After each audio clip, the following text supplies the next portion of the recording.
I'd like to call tonight's meeting to order and join us in the pledge in a moment of silence, please.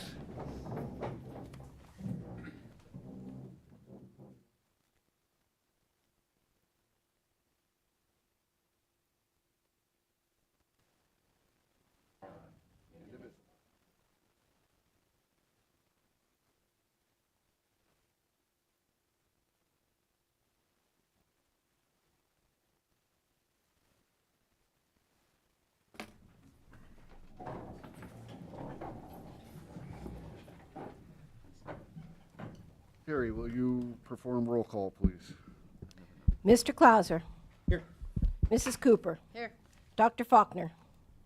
Dr. Green. Here. Mrs. Heater. Here. Mr. Huron. Mr. Reichard. Here. Mr. Vognetz. Here. Mr. Brookhart. All right, item 1.3, previous board meeting minutes. The board will take action and approve meeting minutes from July 10th, 2023 as presented. So moved. Second. Any discussion?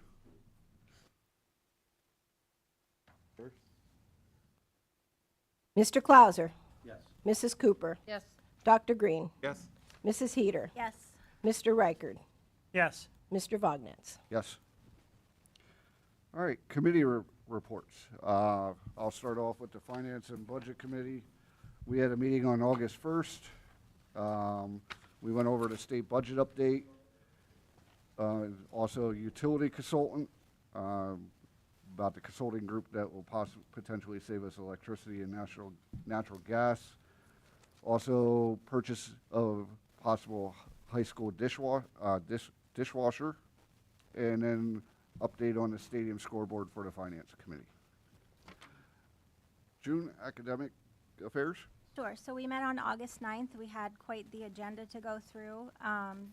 We were shared the 2022-23 assessment results that they'll be talking about later this evening, more in depth. So we see we do have successes and areas to work on. We also talked about the formal observation schedule and also about walkthroughs for teachers to ensure success for our students. I was really happy and pleased to see that each teacher will have one each marking period because, again, they need to see how they can help the teachers with what the professional development they need, so that's very important. And I also like the fact that they're also going to be talking to the students when they go into the classroom, which is very important as well.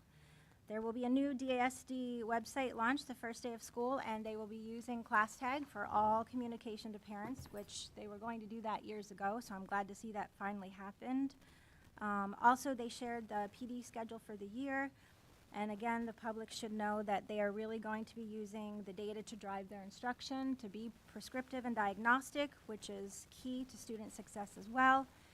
Talked about the teachers at DPS with the science of reading training, which they'll be using letters. They also talked about curriculum overviews that we, as a board, will be approving in chunks.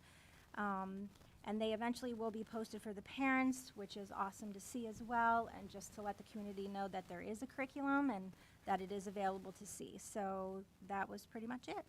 Thanks, Drew. Darrell, Building and Grounds. Yes, we had a meeting.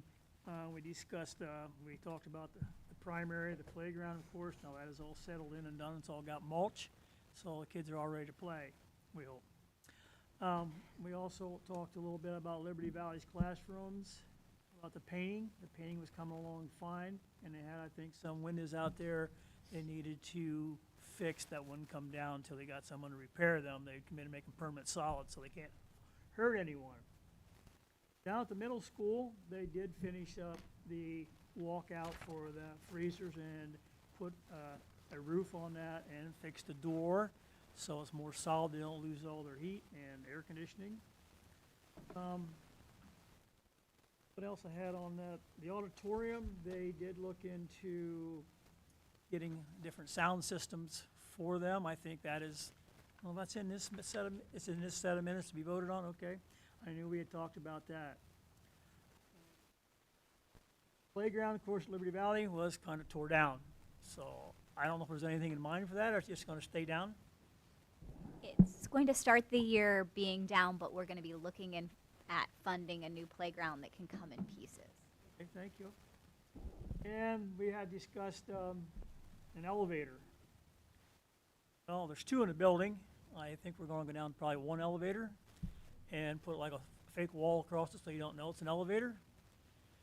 Because it's not needed, it's gonna cost too much to repair it on a daily basis anyway to run it. So that's at the Deal building, which is the high school. When the Yeah. addition was put on, they put an up-to-date elevator there. So there's a very tiny original to the Deal school elevator that's having a lot of maintenance issues. So for the time being, we're not using it. And we're going to be investigating whether or not it should just be permanently closed off for safety purposes. That was some of the things discussed. That was pretty much what I have for you right now. Thanks, Daryl. Welcome.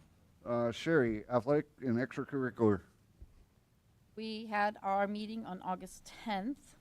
We discussed the Daktronics. We had a Zoom presentation on the new scoreboard. We're going to have more discussions on that and hopefully decisions at our next meeting. We discussed the varsity field hockey coach recommendations. We also discussed a lacrosse co-op in Warrior Run. The revised Athletics Hall of Fame bylaws are now posted online. The track has been power washed and painting has been done. I think the gym is done, did you say? The gym has some future repairs, but is open and usable right now. Thanks, Sherry. Sandy, health and wellness.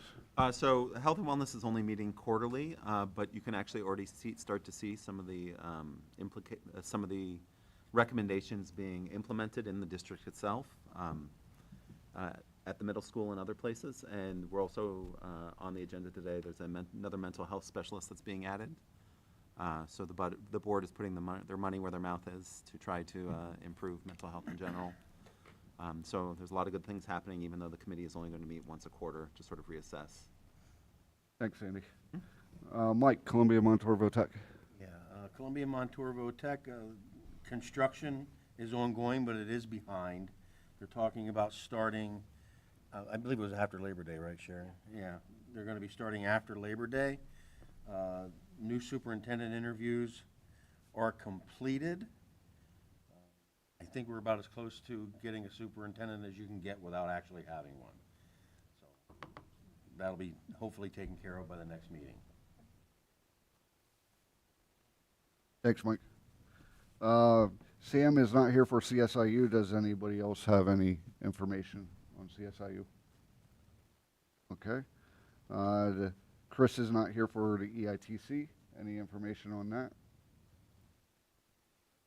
Yeah, the only thing I do know, Mike Sokolowski has begun attending those meetings as well. So for the future, he'll be able to give an update. He is currently in Iceland, so kind of tough for him to provide us anything Yes. right now.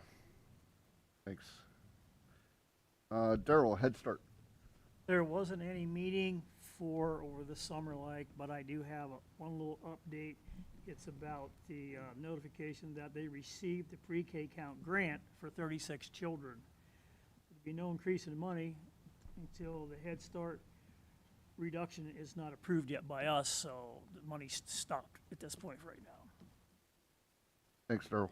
Yep. Wayne is not here to give us an update on the CS Trust. So that moves us into the superintendent's report. Thank you so much. First, just a really quick budget update, and Richard, you kind of pointed at this.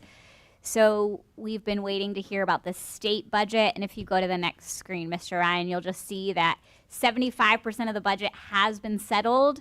That is sort of the main part of the state education funding. Money actually starts arriving into district hands this week. And basic ed funding is a part of that, and we budgeted well for that, and we'll receive just a little bit more in basic ed funding than we budgeted for. So feel very safe in terms of our forecast for the state budget. We are waiting on right now any resolution on the school code bill, and that's just kind of some unique positions that might be funded or ways we can interpret how substitutes work, things like that. Nothing that's a major funding source for us. And there's not any resolution right now on school-based mental health grants and funding. So we will wait until they reconvene for that information. But good news that state funding is coming in. So this evening, you're going to hear sort of a variety of things. So thank you for your patience with Mr. Moser and I as we have a lot to share. We're going to start with some assessment results and then kind of share some things that you're going to see in the agenda tonight and some things we're doing to move forward this fall collectively. So I'm going to turn it over to Mr. Moser, and he's going to take us through our 2022, 2023 assessment results. All right, thank you. So when we put this together, we look at really three results that we received: two from the state, one from the College Board. You'll see PSSA results in grades 3 through 8 for English, math, and science, and then you'll see our Keystone results in Algebra 1, biology, and literature, and then we'll end with our AP results.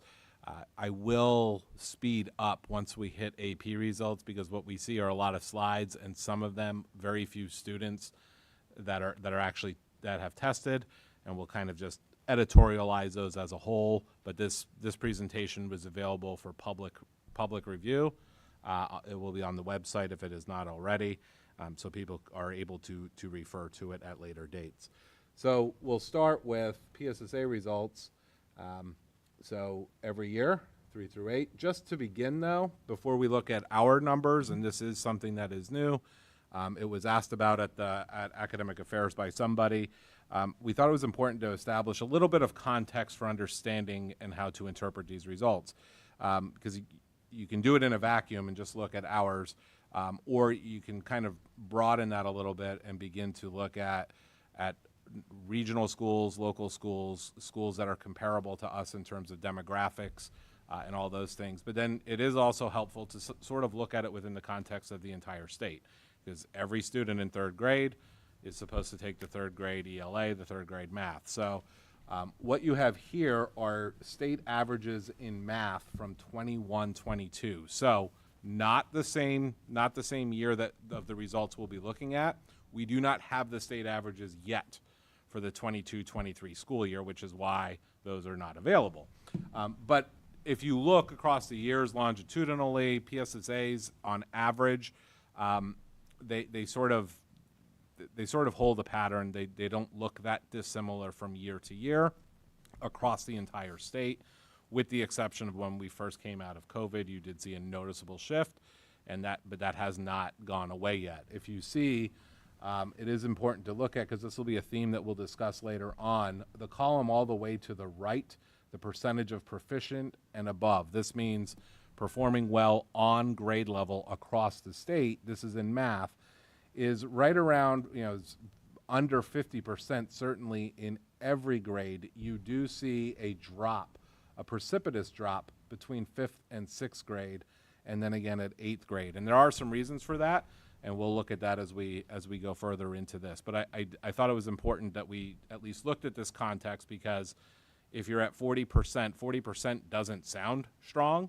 but 40% actually compared against the state is strong. Does that mean we will settle for 40%? Absolutely not.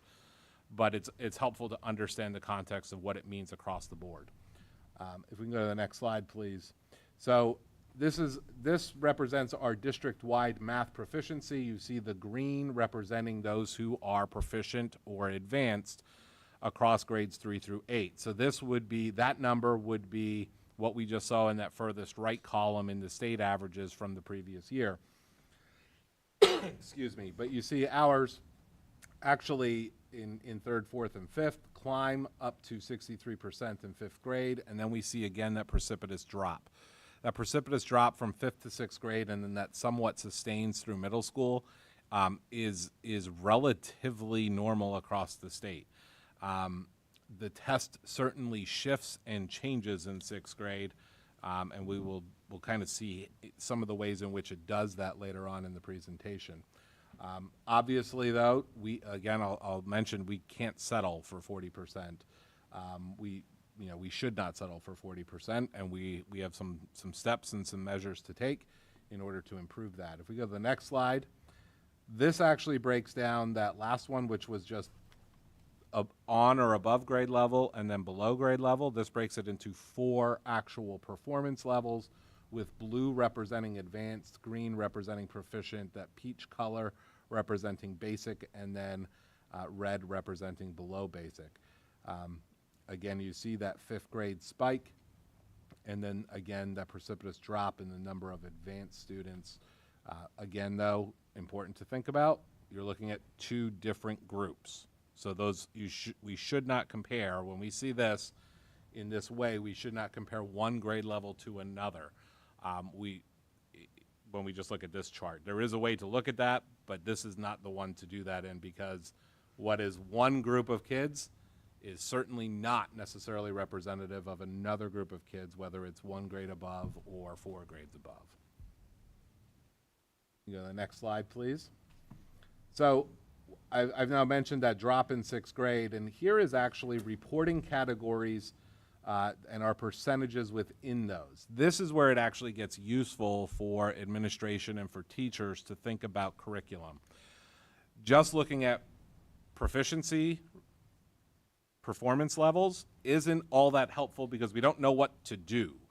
This actually helps us from a curricular standpoint because we can see what percentage of students were scoring proficient or advanced in specific areas. And if you notice, math is very interesting because you have the first column and the 4th column, and then again the 7th column, that, and again at the end, measurement and data, that stop being tested after 5th grade. And so one of the reasons why you see that precipitous drop in 6th grade, not only in Danville, but also regionally and then across the state, is because some of the things that were tested before are no longer tested at all. So numbers and operations, those are basic foundational skills for the most part. We talk about math fluency, stops being tested when the test comes in 6th grade. So if curricularly you are spending time in 6th grade on numbers and operations, you are sacrificing that instructional time to dedicate to something that's not actually going to show up on the test when students take it. But we also know that those are skills that are needed for students to do well to some degree. What we have to do is make a shift in terms of how we think about where our students are. We can no longer meet them where they are and solely meet them where they are. We need to understand where they are, but continue to give them grade level, rigorous instruction in new material and new concepts so that students improve in things like number systems, which you see 54, 50%. You go over to ratios, and that drops down below 50%. And then the same thing in terms of geometry in 7th and 8th grade. In order to bolster those scores, we really need to spend more time actually teaching those concepts and then understanding that our students might not have the skills, the foundational skills in things like fractions and numbers and operations, but have a plan for how we're going to backfill those skills and scaffold that information and those skills up to a solid performance level so that students can not only understand the new concepts that they're being presented, but also have the actual mathematical foundational skills to do the work within that. So it is a challenge for a teacher when you have students who are not sound in numbers and operations and now you're supposed to launch into number systems. That can be difficult. So the balance is how much time do you spend on the old and how much time do you spend moving forward and continuing to provide new instruction. We cannot wait until all students are proficient in one area before we start presenting them with new things. So I love this slide. I think it's really important, and I think it tells us a lot about where we need to actually spend our time looking. We go to the next slide. So this is how you can compare one group, though, over time. This is a longitudinal cohort performance. I've color-coded each group so that you can see what their proficiency rating was. That's the percentage number from year to year to year. But in parentheses, what you also see is where that specific cohort ranked against their peers within the CSIU in previous years. So this is where you can see if a group makes a drastic improvement or suffers a drastic setback. You can see if they were, if we just choose one to look at, let's look at the green. In 2019, in the 3rd grade test pre-COVID, they scored 8th in the IU. There was no PSSA in 2020 due to COVID, but when they came back as fifth graders in 2021, they scored first in the IU. And this is why IU rankings are important, because you can see how much one cohort actually grows in a subject area. You see then, though, the drop-off in sixth grade down to eighth, but then you see another improvement when they hit seventh grade. So we will see that group next year, if you play this out one more year, and we'll be able to see where they are in this upcoming 23-24 year at the end of the year in eighth grade. But this is a useful slide to look for patterns. Is there a specific grade level that we really need to pay attention to curricularly or instructionally? Is it a question of, are we assessing correctly? Are we assessing at the right periods? Are we assessing the right things? Because again, if we're spending time on those old skills and we're assessing them on those skills, a teacher will say, oh, this student's doing great. But if there's skills that aren't even going to show up on the test, and we've then sacrificed that time and haven't moved forward with newer concepts, that's where we have to look at pacing and making sure that we're covering the breadth with the depth necessary for students to do well on the test. We go to the next slide. We're shifting to ELA, and again, the context, last year's state averages. This one actually shocks me a little bit. If you look at percentage of proficient above across the state, last year, no grade level across the state was higher than 57.2% proficient and advanced.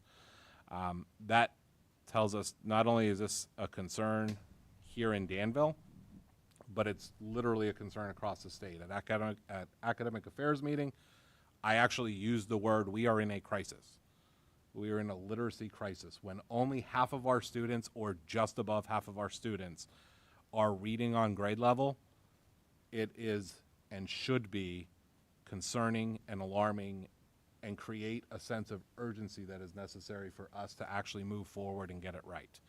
And that's true for us here, it's true for everybody in the region, and as we can see, it's definitely true across the state. My guess is also across the nation. If we move to the next slide, we actually begin to see our scores from 2023. The green, again, represents proficiency rate. Once again, you see a spike in fifth grade, and then you see a little bit of a drop in sixth and seventh, and then another increase there in eighth grade.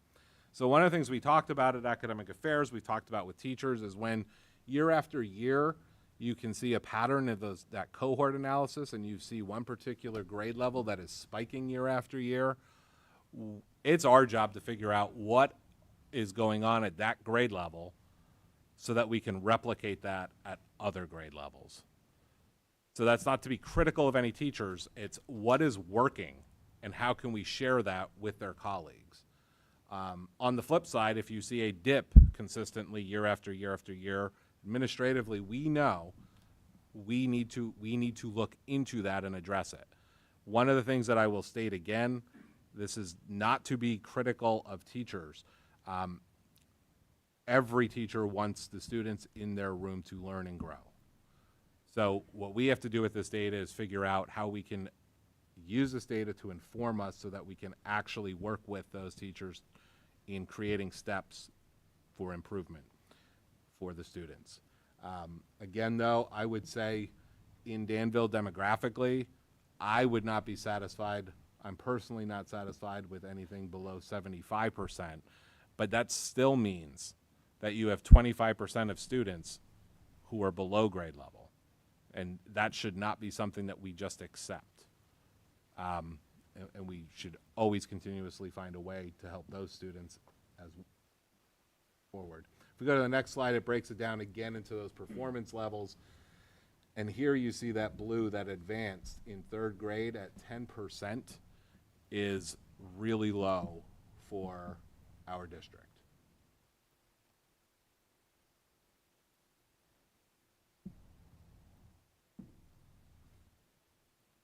So in a class of, I want to say, about 160 students, 150 students, we're looking at probably 15 students who are advanced in reading. Go to the next slide.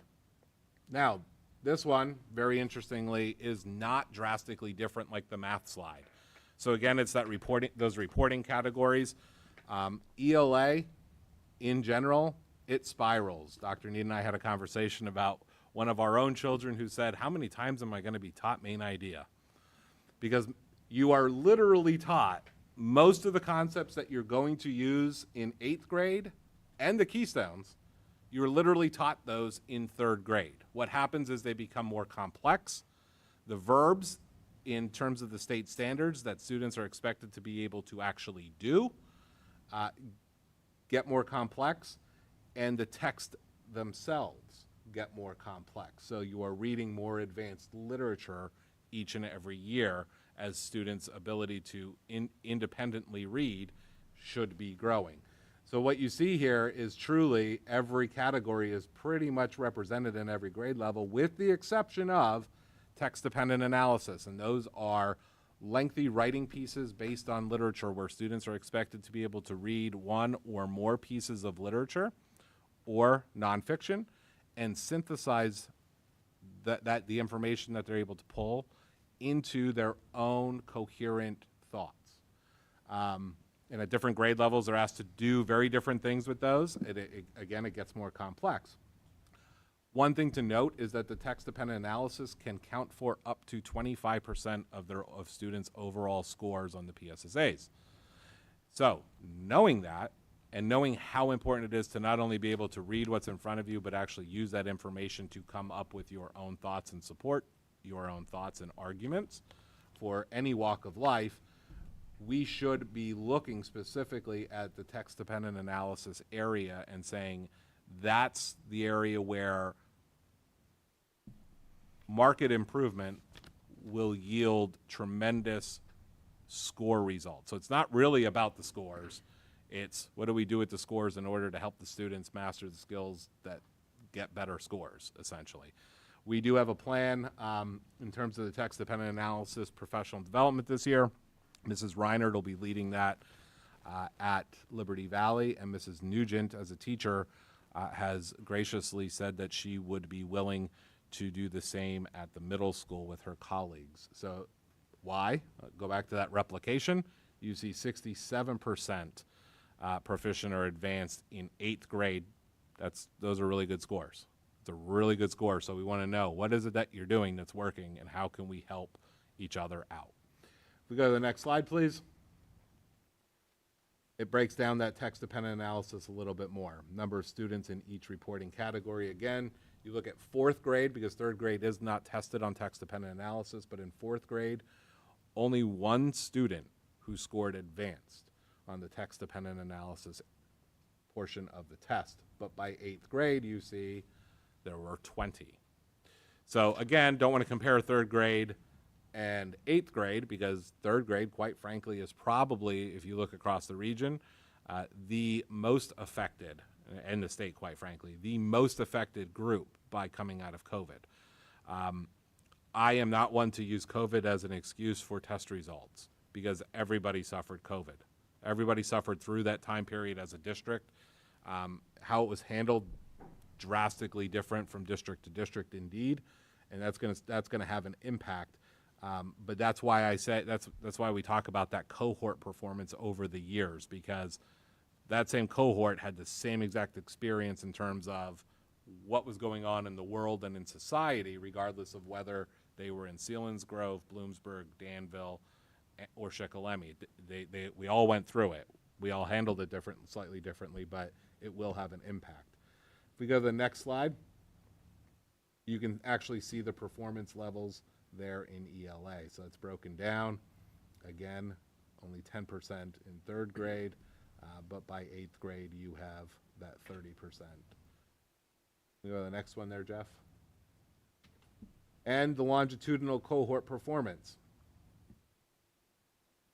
So again, where you can track a group year after year. If you look at last year's 8th graders, you might notice there was a drop in proficiency.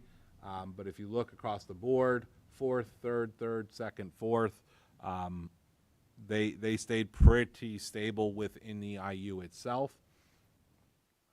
Please understand that one spot in terms of a cohort performance could only be 1 percentage point. in terms of proficient or advanced. So I think there are some really strong scores, if you look closely in here, that we can certainly build upon, and there are certainly areas that we have identified and know that we need to make sure that we're providing our students with a sound plan of how we're going to help them improve. Next slide, please.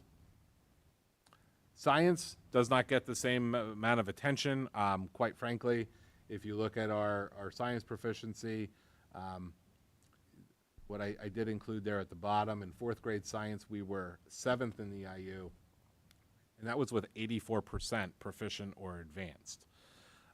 And then the 8th grade science, see, this is what I, kind of what I mean here. It looks, when you just look at proficiency, it looks like they really underperformed against the 4th grade group, but the 69% actually was a higher ranking within the IU than what the 4th grade science results were. We can move on. The breakdown of the actual performance levels within science. And you see a lot more students scoring advanced.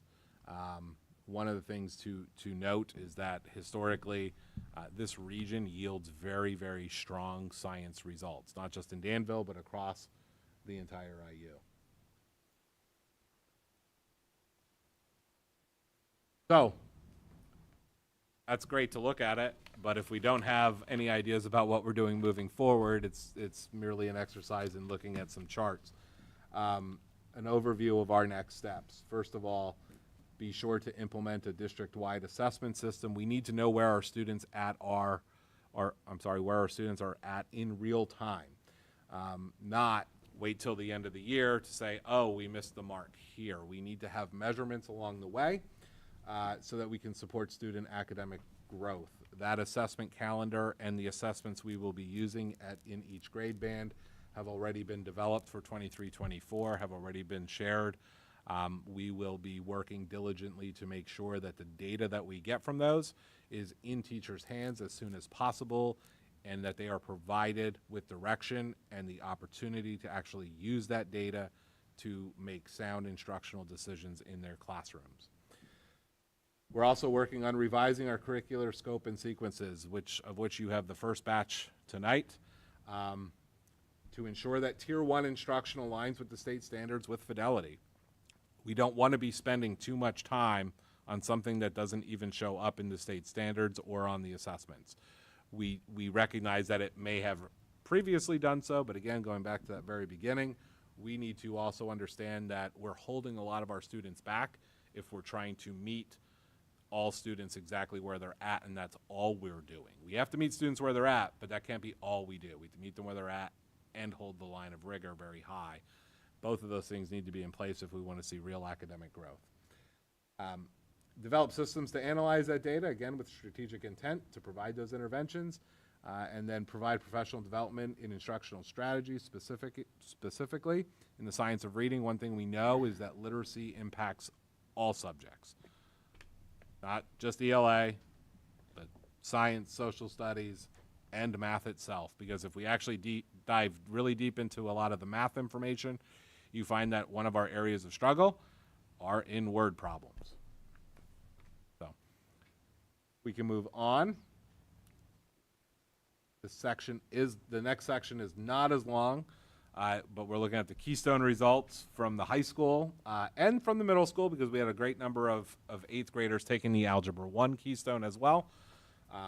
So again, just that idea, that got slid in the wrong spot. So I'm sorry, can we just go to the next one, please?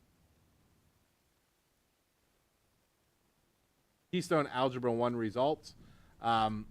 You'll see we were 4th out of 13 who had reported by that time in the CSIU. You see the percentage of the pie chart up there. Advanced is blue, proficient green, basic yellow, and below red. Those are honestly colors that if you're a public educator, you have memorized by now within 2 weeks of your job. It's, so we work in that realm. But you see the percentages there, and we're up over 50% proficient or advanced. The state average, I believe, is around 62% for algebra from last year. Again, that's not current, but This includes all students, not just first-time test takers. Go to the next slide. You'll actually see I broke this down here and pulled out 7th grade results and 8th grade results. Just a note, 7th grade looks fantastic. You would think it's only one student, but honestly, if we're doing a good job of identifying which 7th grader should be taking Algebra 1, that number should be very high. That percentage should be very high. Now, last year we only had one. There were some curricular structure changes in years past, which created a bit of a barrier for 7th graders to have access to Algebra 1 Keystone. We are in the midst of kind of overhauling that in terms of when students would be able to reach that. But if you see the 8th grade results, about 76% advanced and proficient amongst 8th graders who took the Algebra 1 Keystone. I would say one important note, not one below basic. So that's a very healthy number of 8th grade students who not only took the test, but also passed it.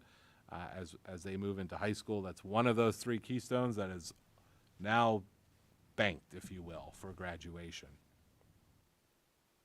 We move on. You'll see the reporting categories, and I apologize, this is a little difficult to read, but you can see that first category, which I can not see, but I can pull up. I can't see it on there. What is the first? Can somebody read that? I first have my thing? glasses on, I can't see them. Yeah. Nonetheless, you see a pretty consistent score across the board for most of them except for that first category. So again, we would want to take the time in terms of looking into curriculum. What is that first reporting category and how much time are we spending on it? And is that something we have to adjust as we go through our scope and sequence of our curriculum? Is it one of those things where we're just not allotting enough time to it? Or is it something that the prerequisite skills have not been met? So if we move forward. See biology, fantastic results in biology, in terms of percentages compared to the state, but you'll see ranked 5th in the IU at the time of 13 reporting schools. So that is interesting like that. Depending upon the context in which you're looking at it, you might not get the whole picture. Certainly there is room for growth here, although 5th is certainly respectable. I think, this is something that we would want to look into again, how much time is being spent where in terms of the curriculum. Then finally you have ELA. Oh, one thing I will note about biology keystone, the reporting categories, you see a pretty consistent number except for that one that's very high. I think that was cells, or no, it was evolution. Actually. It was evolutionary.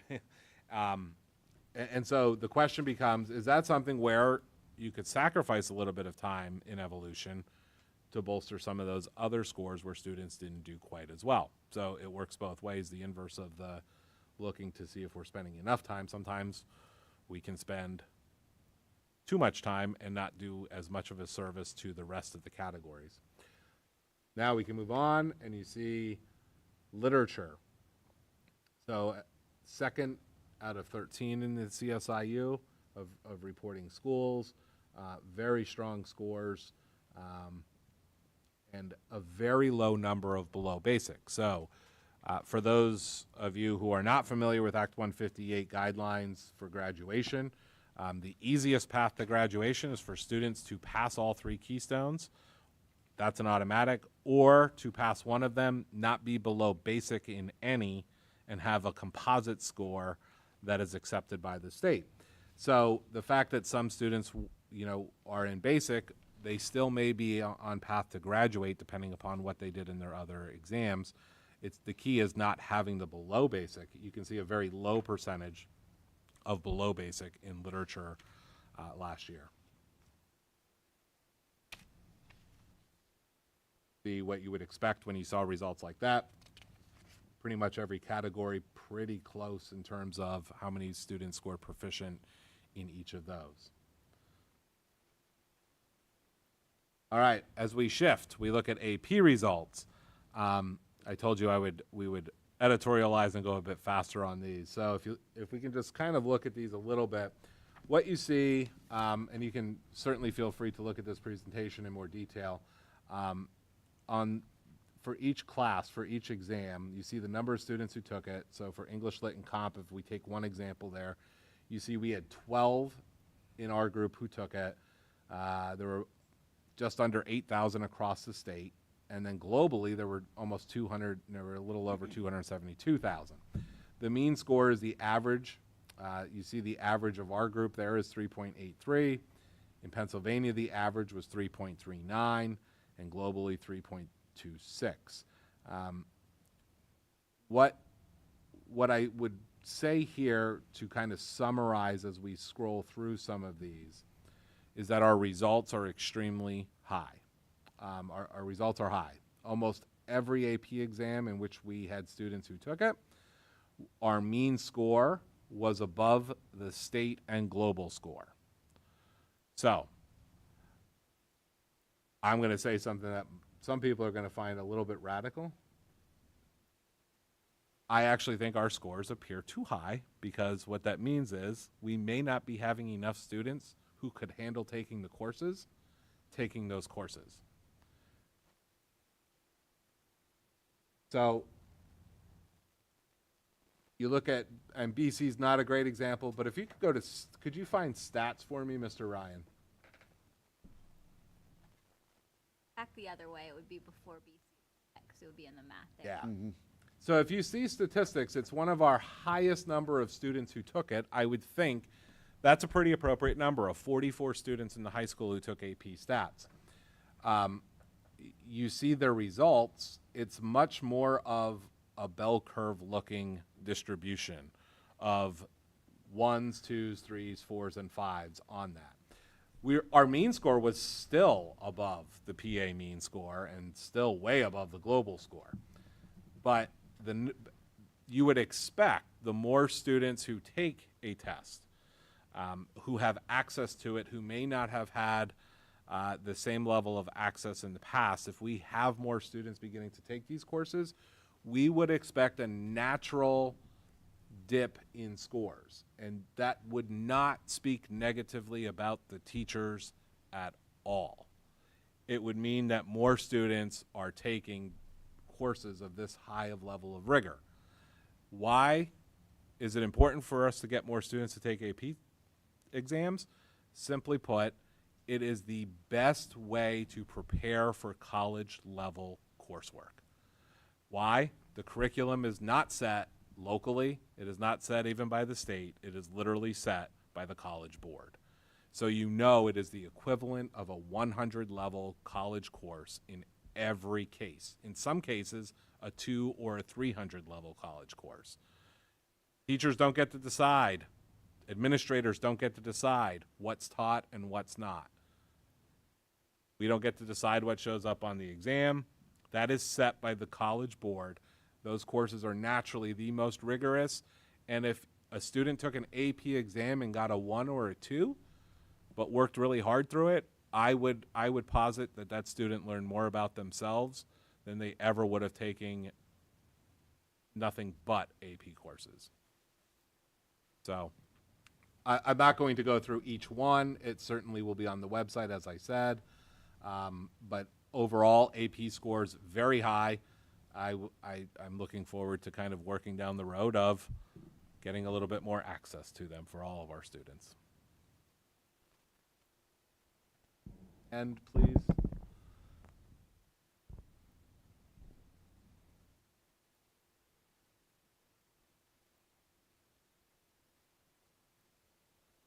Thank you, Mr. Ryan. That's just a repeat of what Mr. Moser had shared, and I think he thoroughly explained that we do have plans in place to address those areas of concern.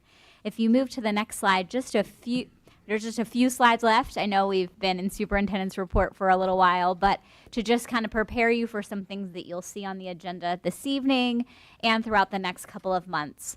So one of the things that's really important when we're looking to address those concern areas is to look at what our curricular scope and sequences are. How much time are we spending on various standards? So when we talk about Tier 1 instruction aligning with state standards, Tier 1 instruction is that instruction that all students get. And so we need to look at every subject area and say, is that class aligned to state standards? And so that's what we've been busy doing. Curricular overview documents do get presented to the board, and this is what we will also be placing on our website so that parents and the public can see our curriculum. So the way that they get presented to the board is you have them for a first read, and so tonight's vote is really just an acknowledgement that you received them as a first read, and then they would be up for vote next month, and then next month we'd bring another group of documents to you for a first read, and so on until we move through the entire curriculum this fall. So what we've presented tonight is primary schools math curriculum and primary schools literacy curriculum. And when we're talking about literacy for our youngest readers, we are looking at curricular documents in phonemic awareness, phonics, fluency, vocabulary and comprehension, writing and handwriting.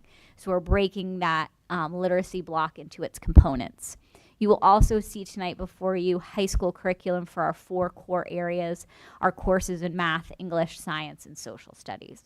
And we'll continue to put curriculum forward through our academic affairs committee and then here on the board agendas. Mr. Ryan, you could go to the next slide. The other thing that I think is important to address in all of these next steps that we're talking about that we want to take as a district, that we're also aligning those in our goals. So the board presented goals, and the board has goals for each of our committee areas. So an academic goal, a mental health goal, and so on. So then Mr. Moser and I aligned our goals to support those board goals and to support the district's overall strategic plan. And then all of the administrators have worked really hard to design their goals to support the strategic plan and funnel into our goals and into the board goals. So those goals are before you tonight for votes. And we're certainly just impressed with the work that the administrative team put together in creating those. Comment. Of course. So one of the things I just wanted to say here is to piggyback what Mr. Moser said about the literacy crisis. It is across the nation, but one of the things, and the reason I got on the board was to fight for curriculum for the students. And I have to give accolades to Jason and to Molly for hitting this head on and being willing to make sure that everything aligns and that the training is there for the students. And I also want to give the administrators a shout out because I did go through all of your goals. And just so the public is aware, we talk a lot about our plans and everything to align it and make sure it's there. If a lot of people are not familiar, just so they understand, like at the primary school, when you had Mrs. Geis is talking about the science of reading training, bringing back the partnership family school with the parent university that I started with her years ago. I'm so glad to see that's back. You know, Mr. Snover, you talked about analyzing the data work with your department leads, but what I really liked that you said was your action step was to create some urgency and the need for that academic improvement because of the fact that you already have these kids at middle school. So I think that's great that you're really going to be looking at the data. Mr. Gump, I love what you said about, you know, when you're doing your observations to think about the professional development based on research-based instructional strategies that they need. So again, even like technology, Mr. Ryan and Nick Truax had about the data dashboards for leaders and MTSS implementation. So again, just the fact that now the district has the solid leadership that can support and lead for the administrators and are providing that best data-driven decision-making for the teachers and the training and the curriculum speaks volumes, and I have no doubt that we're going to see our scores increase. So again, I'm very proud of the movements that the district made from previous administration. Thank you, Mrs. Heater. I appreciate it. And just kudos to the team. If we are working towards the goals that we've outlined, great things will happen for students. I have no doubt. Mr. Ryan, you could go to the next screen. The other thing that you're going to see coming before you is that Mr. Moser and I have been working hard on updating board policies. And so there are just recommendations that come from the state for how we need to adjust our policies. So a simple example would be that a tobacco use policy needs to be updated to include vaping products because that's kind of the world that we live in now. So the policies you see before you are truly just the recommendations from the state for where we should be in terms of policies. So tonight you will see some first reads of updated policies in the 100s, 200s, 300s. In the same way we'll be delivering curriculum, over the fall you'll see policies come to you. Tonight's vote is just an acknowledgement of first read, They get approved next month. So in the same way curriculum documents look at, you get a first read month and then approval. So you will start to see those on the board agenda throughout the fall. And the next slide, Mr. Ryan. Just then wanted to make a few announcements for the board, but also any public who are watching tonight. The start of the school year is really soon, and we're so excited. Wanted to just share some ways, so if there's parents watching tonight, that they're aware of ways to get some information. So back to school packets, which are just those important documents where we have to make sure we have the most up-to-date phone numbers and medical information for students, are available in Sapphire. So we're asking parents to please get those completed before the first day of school. Transportation and a lot of other important information has been sent out to parents via email. So if we've kind of taken an email break over the summer, now's the time to get back in action a little bit. We're very excited about a new website that will be going live for our first day of school next week. Just huge shout out to Mr. Ryan and his team and Mr. Breon for their hard work. This has been an enormous undertaking, and they've just done a fabulous job. I'm excited for everyone to see it.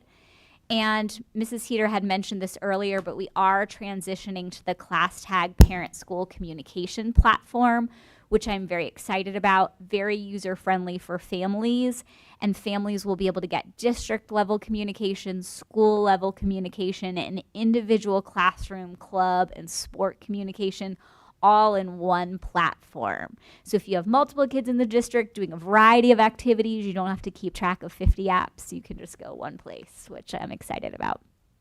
And then Mr. Ryan wanted to just make sure everyone had our open house dates. So this Thursday, there's a 6th grade orientation at the middle school. And then next Monday and Tuesday are when we have our open house nights at each of our schools.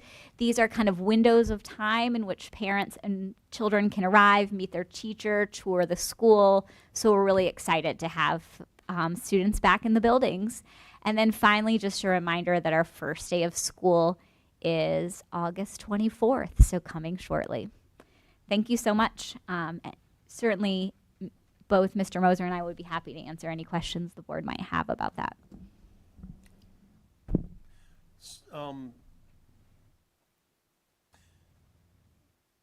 Back during your test results, you mentioned, like, if you have an 8th grade, say a teacher who's garnering better results than some of the others, you're going to go to her and you're going to find out, or him, and you're going to find out what are they doing and maybe implement that in the lower classes.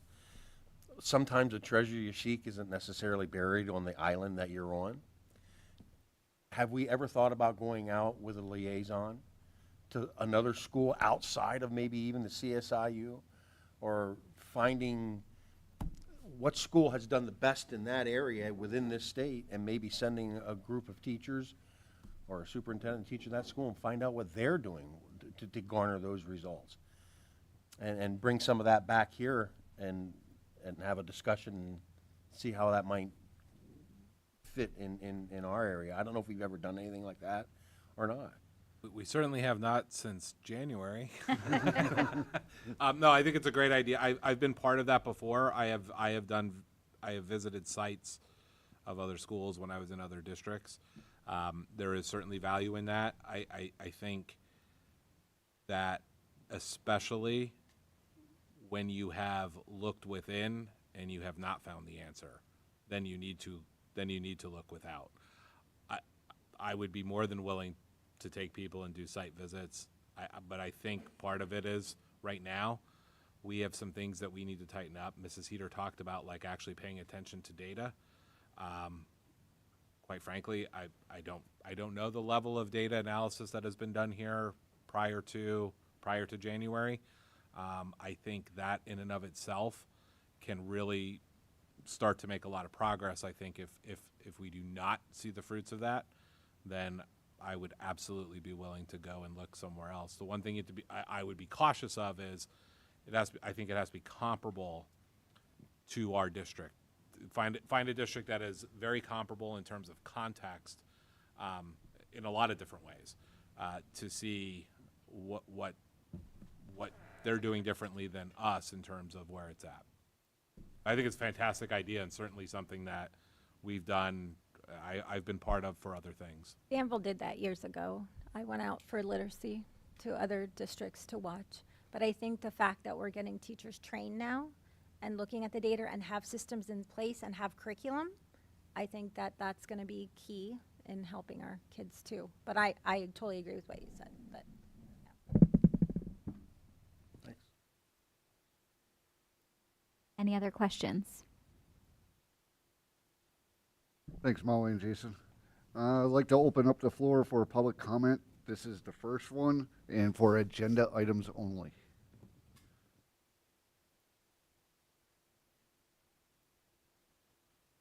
You can come up to the table here. And there'll be a little button that says push, and the light will turn to green for you.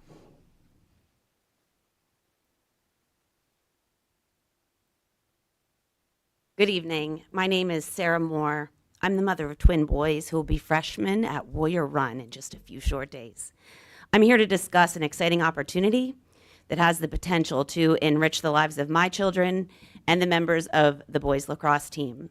My sons, Colin and Liam, discovered lacrosse when they were in 4th grade. But with limited opportunity in this area, my husband and I made it our mission to find opportunities where we could. They've played on a club team in Lewisburg until they aged out this year. A few years ago during COVID, my kids were in 6th grade. Our club team didn't put a team together, and the Danville Middle School welcomed our boys to that team. It was a smooth transition, and I credit that to your coaches, athletes, that made them feel like a part of the team in no time. Now here we are preparing our children to enter high school, and they know that their school, Warrior Run, does not have a lacrosse team. My husband and I find ourselves again searching for opportunities for them to continue to play the sport they love. I reached out to your administration late last spring to inquire about the possibility for my children, Warrior Run students, to play for Danville, a district that we share a physical border with per the PIAA rules. And since Warrior Run does not have a team, your athletic director, coaches, and superintendent were extremely supportive and began researching the possibilities. This summer, my boys have come to many of your early morning lacrosse practices here with your coaches and current players. They also attended a Penn State lacrosse camp alongside the Danville players. Your players were friendly, encouraging, and made my boys feel like part of the team. As you know, sports play a critical role in fostering teamwork, discipline, and personal growth in our youth. So it is with this spirit that I ask you to please consider this co-op proposal before you tonight. A co-op would give my children an opportunity to play a sport that is not accessible to them otherwise. They are team players and look forward to the opportunity to learn from your coaches and current players. They could push each other to new heights of excellence. So I urge you to consider the positive impact that joining forces with Warrior Run could have on all student lives. You will be giving students an opportunity to learn valuable life skills that will serve them well on and off the field. Thank you. Thank you for your time. That is an item that will come up Sure. for vote later today. Thank you.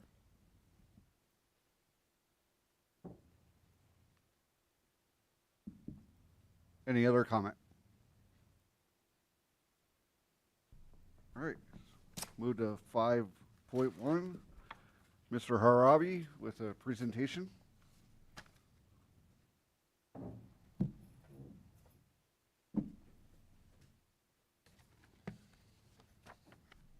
Hi, everybody.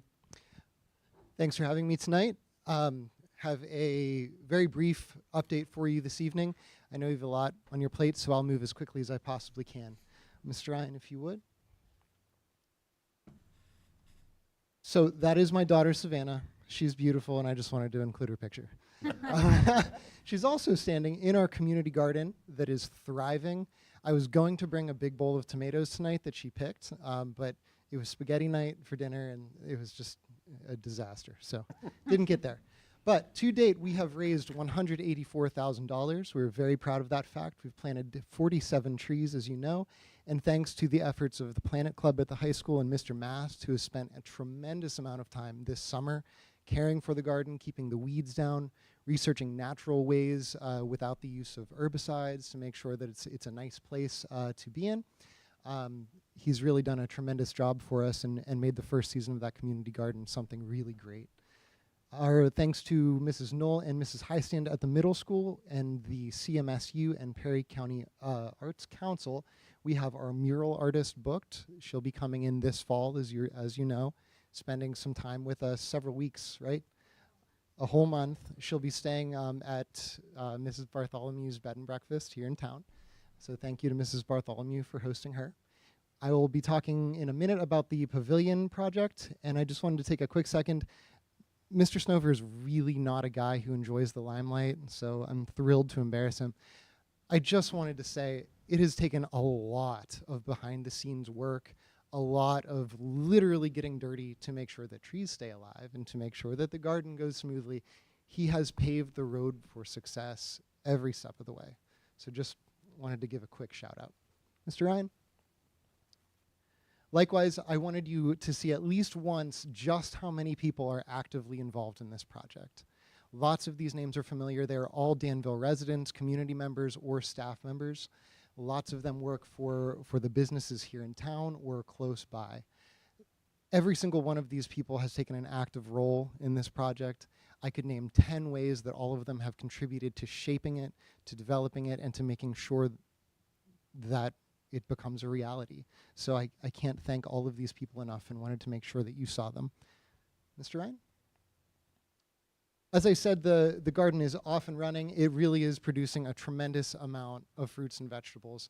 With the amount of production that we have, I really am getting excited because I think that we'll have an opportunity to have middle school students go to the 4 plots that are reserved for our use. We'll be able to have them bag fruits and vegetables and send them home with kids who are in need, donate them to the food bank, things of that nature. I think that's just tremendous, and we'd spent so much time talking about social emotional learning and developing children, especially at this age. I think this is just an awesome thing that they are able to do. Thanks very much to the Rivertown Nature School, who is headed up by Daria Vodziak, a retired staff member here, and Megan Oldfield, an active parent. They came in and helped over the summer as well. Mr. Ryan? A few more photos of the Rivertown Nature School taking care of some plants. Go ahead. And the big one.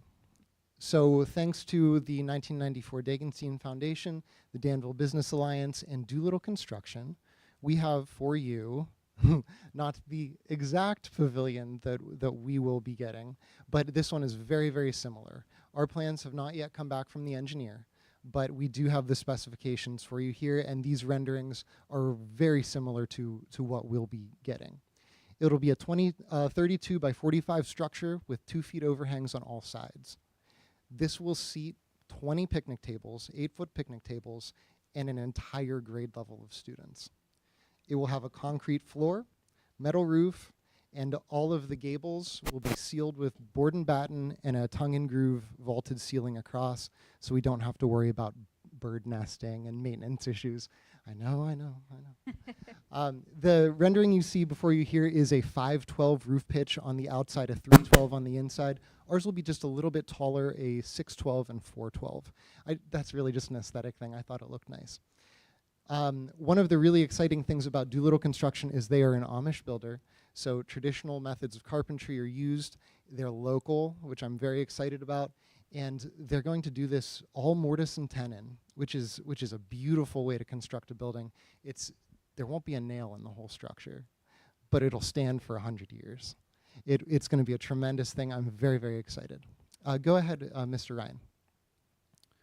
We would like to put it here, right next to the track, the tennis courts, and the basketball area. It's accessible to a paved drive. It's very central to the gym, the cafeteria. We just thought this would be the best location to maximize use for school events, for the community.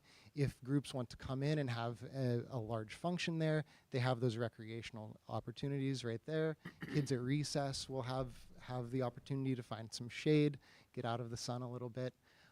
Just could not think of a better spot for it. Mr. Ryan? Thanks to our most recent donation from Merck Pharmaceuticals, we will have access to a number of picnic tables. Oh, wow. Got it. 20 picnic tables, including wheelchair accessible picnic tables, will be purchased, all of recycled plastic. They should last 50 years with no maintenance. They can be hosed down. If they get scratched up, they can just be sanded right off. This is what every park is moving to. I'm sure you've seen them around, and it's a really long-term good product. Thanks to Mark Van Sickle, a local parent and business owner, he's found Connor's Custom Woodworking, which is a local woodworking shop. He'll be able to inscribe all of the picnic tables and benches with the names of sponsors, which is a very nice gesture. So we're excited about all of that, and we just think it's going to look terrific. Mr. Ryan? There's Savannah again, being beautiful. And this is a nice young family that I met. They brought their daughter over to garden, and we had a nice chat. That's all I have for you tonight. Thank you. Thank you. Thank you. All right, any comments? I think it's great. I love it, and he's to be commended for his efforts and everyone else as well. And I have the opportunity to represent the district on the Danville Business Alliance board, and they've been really helpful with this project. And we've also already talked about just ways that an outdoor pavilion could be useful to the community as well. So excited that this is not only serving our middle school students really well, but we've talked before about the unique location of the middle school and what it can offer the town of Danville. So I think this will be a great addition for the community as well. All right, move on to 6.1, high school auditorium sound system. The board will take action to approve updates to the high school auditorium sound system with K&S Music Center in the amount of $26,994 as presented. Motion. Second. Any discussion? Terry? Mrs. Cooper, Yes. Dr. Green, Yes. Mrs. Heater, Mr. Reichard, Yes. Mr. Clauser, Yes. Mr. Vognetz. Yes. All right, 6.2, payment application number 13, GR Noto Electrical Construction Incorporated. The board will take action to approve payment of payment application number 13 in the amount of $14,200 final payment to GR Noto Electrical Construction Incorporated for the Liberty Valley and primary school construction projects as presented. Make a motion. Errol? Mike? Any discussion? Terry? Dr. Green, Yes. Mrs. Heater, Yes. Mr. Reichard, Yes. Mr. Clauser, Yes. Mrs. Cooper, Yes. Mr. Vognetz. Yes. All right, academic affairs and consent items. If you guys want to take a look at the items, 8.2, 8.3, 8.4, 8.5, 8.6, 8.7, 8.8, and 8.9. Any of those items that you guys like to be pulled?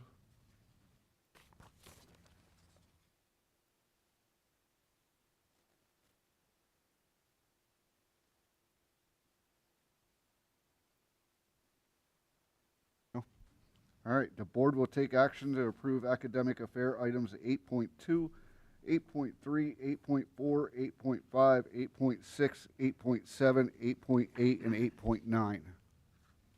I motion. Second. Any discussion? Terry? Mrs. Heater, Yes. Mr. Reichard, Yes. Mr. Clauser, Yes. Mrs. Cooper, Yes. Dr. Green, Yes. Mr. Vognetz. Yes. All right, so that moves us to 8.10. Letter of agreement. The board will take action to approve the letter of agreement between Danville Area School District and the CSIU to provide letters, language essentials for teachers of reading and spelling training for professional development in the amount of $17,500 as presented. I'll make a motion. Second. Any discussion?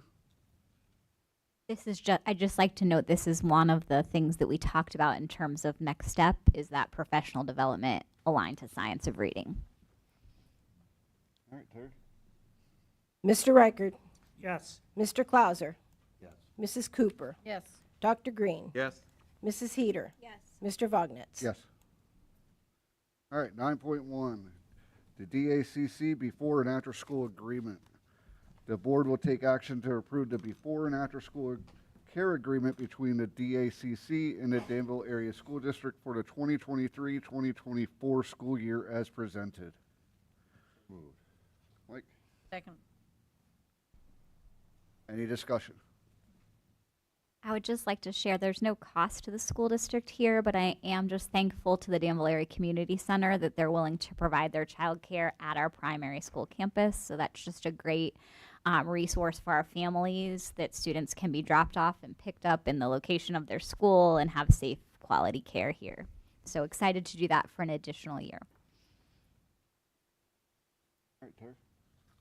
Mr. Clauser, Yes. Mrs. Cooper, Yes. Dr. Green, Yes.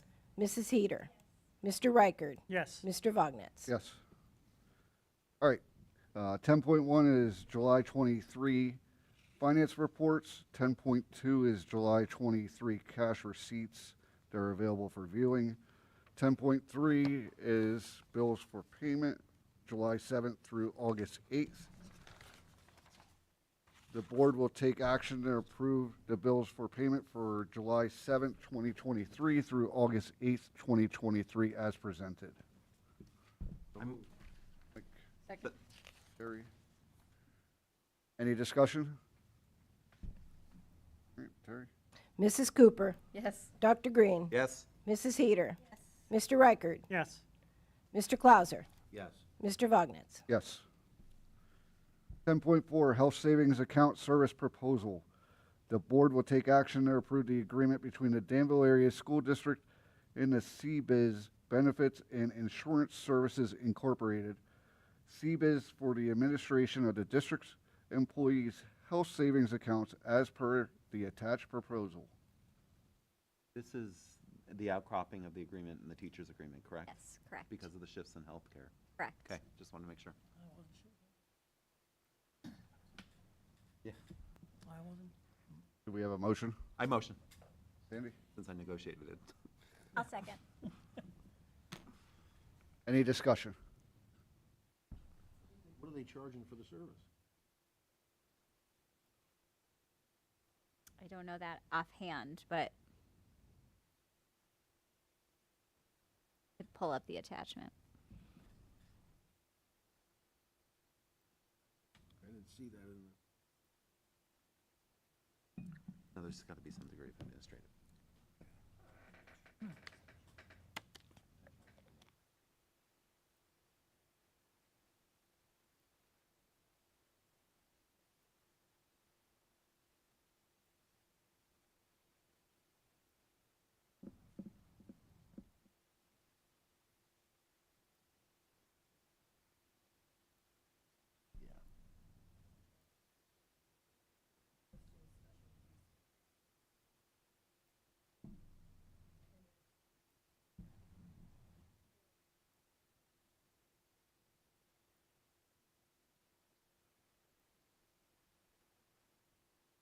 Must have missed that link.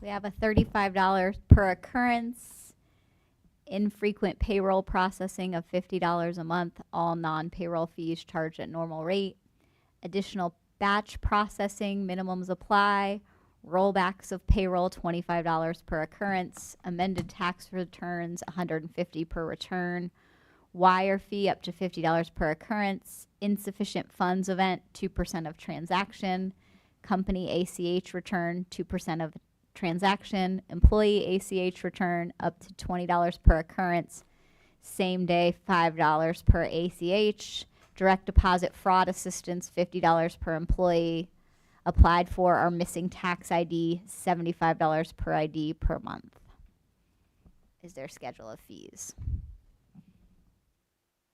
Now, this, so this is to manage the health savings account for the teachers. Are the teachers paying this? if you look at page 14, I finished looking through the rest of the document.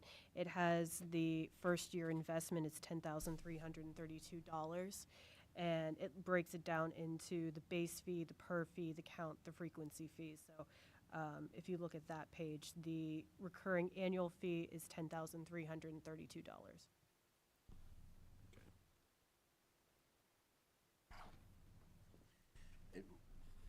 Answer, fill me into my ignorance here. I will if I can. Yeah. I've never dealt with health savings accounts. I never participated. I'm not really familiar with them. So we're looking at a $10,000 annual fee to manage the account itself. And then there were other fees involved in there, Jim. I mean, who's paying those fees? Does each individual set up an account and they're responsible for the individual fees of that account? Or, I don't know, I'm asking. So my understanding is that we set up the administrative account, the overarching account. We pay the fees for the management of that and the management of the money and to make sure that the payrolls are adequately deducted. Right. And that we fall within IRS and other guidelines. And so that's the fee that we're paying. But there are individual services which the individual may use, not required to use, but may use for various reasons. And I would assume that they end up paying for it, not us. Because there's a bunch of things, once you have the HSA, you essentially end up with an account and almost like a credit card for spending. And the actual HSA itself falls under the individual, not under the institution. So the institution sets up the HSA, is my understanding, and is the sponsor of the HSA and what allows it to come into existence. But the money itself is money that is the individual's. So each participant has their own account within this? Correct. It's not like a group? No, it's not. Okay. But you need you need an entity to administer it because we are not capable of doing that. And so this is the entity that will administer it. My understanding is the fees are relatively standard across the industry. So, and I think they may even be regulated, but don't quote me on that. Where does the $10,000 fee come from? It's like managing a checking account. It's a little more complicated than that, I think. 'Cause Well, there are IRS reporting requirements, there's all this other stuff, right? So it's not quite that simple. I mean, even within negotiating it, there was specific contract language we needed because certain things surrounding healthcare in the contract language would violate the HSA, the legal clauses surrounding an HSA. So it's not as simple as you sort of would want it to be, I think. Like many things, it's not as simple and straightforward as you may want it to be.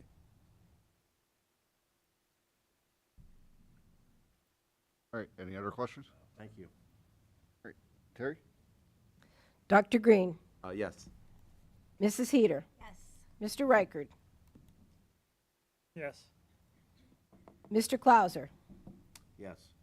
Mrs. Cooper, Yes. Mr. Vognetz. Yes. All right, 10.5, utility consultant. The board will take action upon recommendation of the business manager to approve administration to execute the attached document that authorizes Provident Energy Consulting, LLC, as our representative for negotiating any district electricity and/or natural gas supply agreements. This is the one we discussed last board meeting, and we tabled it for clarification, Yes, right? and Mr. Sokolowski did a presentation at last finance And everyone committee. was happy. meeting. Perfect. Felt comfortable bringing it here, and he indicated at least a savings of $10,000, but could potentially be more because they're constantly watching the rates. Great, so that'll cover the HSA fee. There you go. Actually, he was looking at anticipated savings on the electricity about 20,000. Right. I Yeah. felt like that was Yep. like you're Like for a sure team getting spirit. that right. We should get another consulting company. Yeah. There you go. I think we need motions on that Yep. one. Sorry. Motion? I'll motion. Second. Any discussion? I do have one thing to say. I do know that Mr. Sokolowski has worked with them in prior. We would like, I know, speaking with the board president, we would like to, new services or anything like this, we would like to see it bidded out. Versus just going with who we know. So. All right, Terry? Mrs. Heater, Yes. Mr. Reichard, Yes. Mr. Clauser, Mrs. Cooper, Yes. Dr. Green, Yes. Mr. Vognetz. Yes. 10.6, auditing services agreement. The board will take action to approve the agreement between the Danville Area School District and Wagner, Dries, and Elsasser and Associates, PC, to perform the annual 2022-2023 audit in the amount not to exceed $26,500 for the fiscal year ending June 30th, 2023, as presented.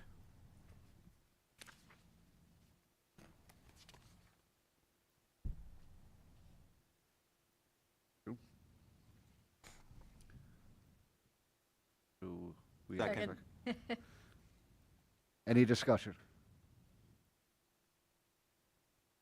All right, Terry? Mr. Reichard, Yes. Mr. Clauser, Yes. Mrs. Cooper, Yes. Dr. Green, Yes.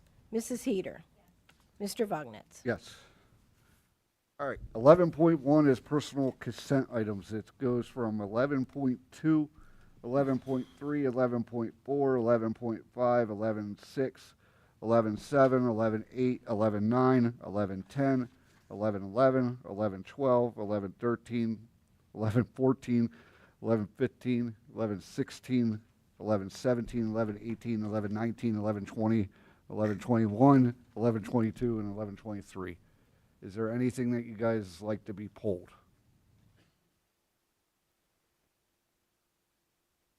It's an August agenda. Huh? Yeah, An that is August an August agenda. agenda. Let the School year repeat- starting. let the repeat all those numbers again? I think you could say 11-2 through 11-23, All and I'll right. feel good about it. Yeah. I would prefer a guest to say it. Okay. It was fun listening, right? Yeah. You can go home now, Sandy. All right, the board will take action to approve personal items 11.2 through 11.23. I motion. I second. Any discussion? All right, Terry? Mr. Clauser, Yes. Mrs. Cooper, Yes. Dr. Green, Yes. Mrs. Heater, Yes. Mr. Reichard, Yes. Mr. Vognetz. Yes. All right, that takes us to 11.24.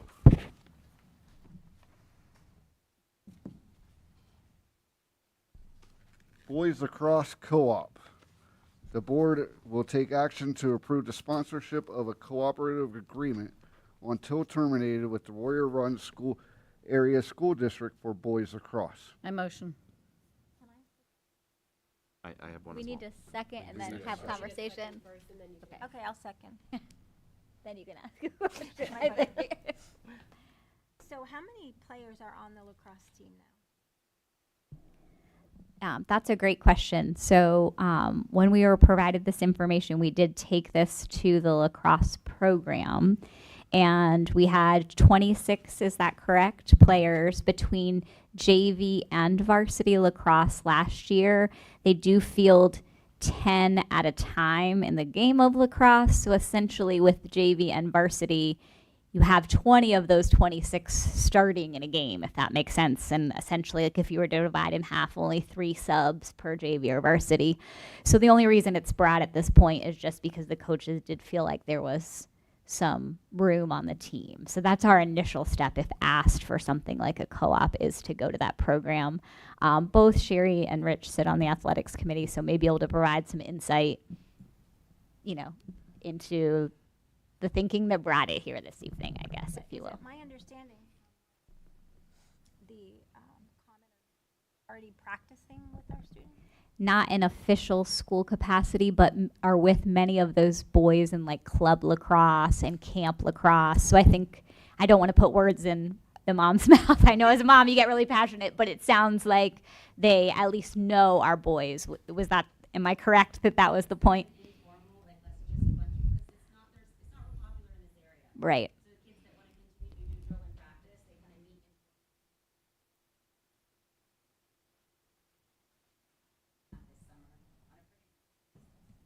But they've not formally been involved in the Danville program at this point in time because there hasn't been board approval for that. Mr. Moser, was there discussion with the lacrosse coaches? There was, And yes. The coaches were certainly supportive of this.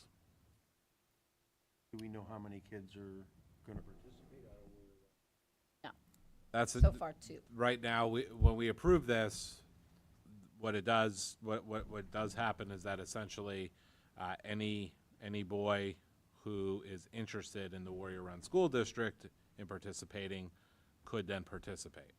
At least, I don't think we have tryouts at this point in time where you would do something like cut, but obviously if there were 15 kids. But the other thing to think about, obviously, if Warrior Run had that many who wanted to participate, And have themselves. they could probably initiate start. their own program and start their own team. I wasn't much of an answer. I understand that, but it's right now. I think there are 2 that are interested, but it may not be limited to that. I just want to make sure I understand. So we currently have enough players to field 2 teams with substitutes. We do.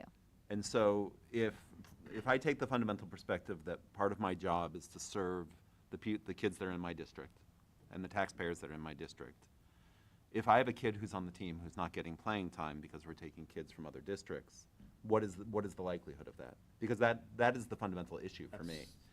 Because I would like to allow all kids the opportunity to Sure. do all sorts of things, but my primary responsibility as a Danville board member is to the kids in my district. And if I'm bringing kids in that our teams don't actually need in order to field a team, and then my kids who are in district are getting less or no playing time, that's a substantial concern for me. Because I'm not sure what the upside is for the Danville district. I would name that I think that is a fair concern, which is why we went to the coaches, so they do feel like there's a little bit of bandwidth. But at the same time, there's no way that if students from another district are playing, that's not technically a Danville kid that could have been playing. So I definitely feel like that's a fair argument to make in terms of the benefit to Danville. I guess first of all, there's just a neighborly benefit, if you will. But I would name that regionally there is just some history of being kind to neighbors when it comes to building the interest in a sport that doesn't have a lot of interest right now.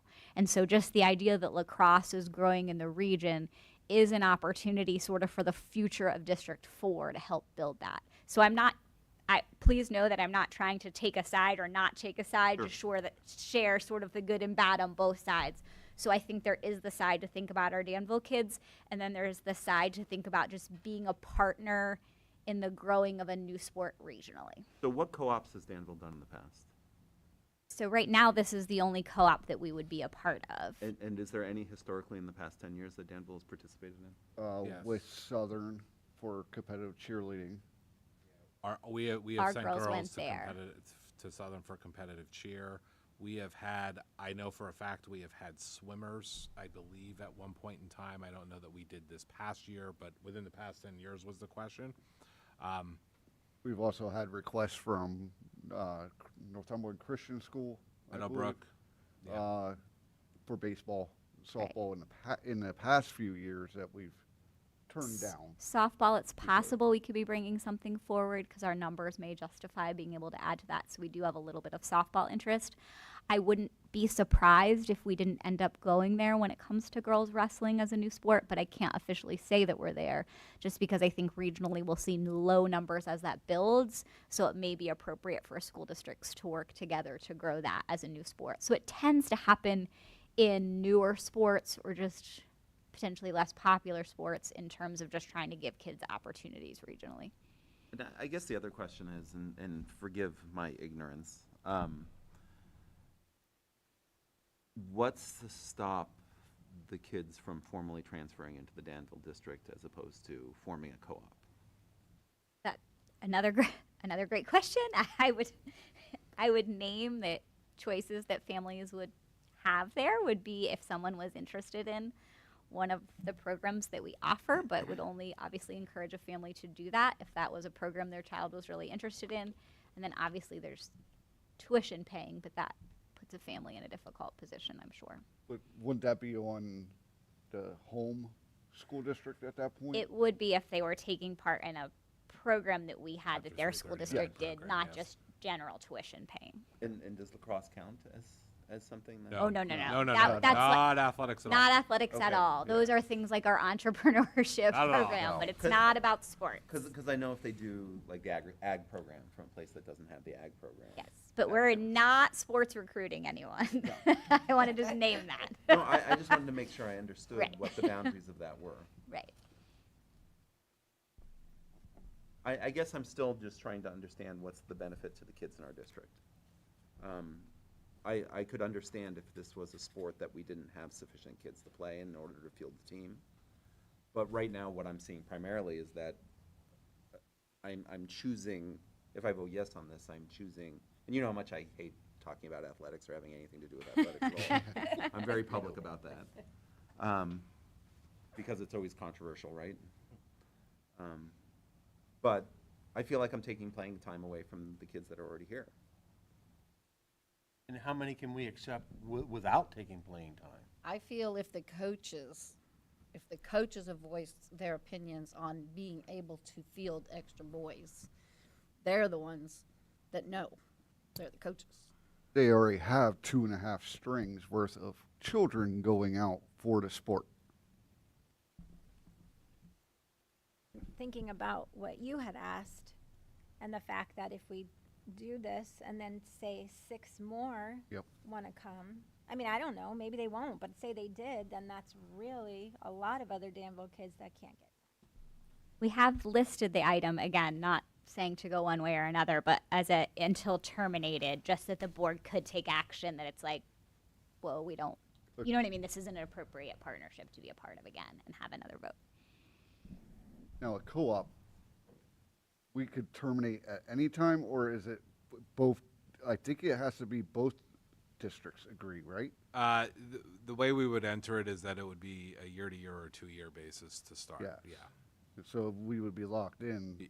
The reason why we put For it the until season. terminated is so that because there are some co-ops that people go in, that schools go into that end up being perpetual, and then what you're referring to is the case where both parties, both school districts have to decide that the co-op has come to an end. What we're saying is that if it were to be approved as of this, we would do it on basically that minimum rolling basis, so that it would have to be approved again and again in the time window that PIAA allows.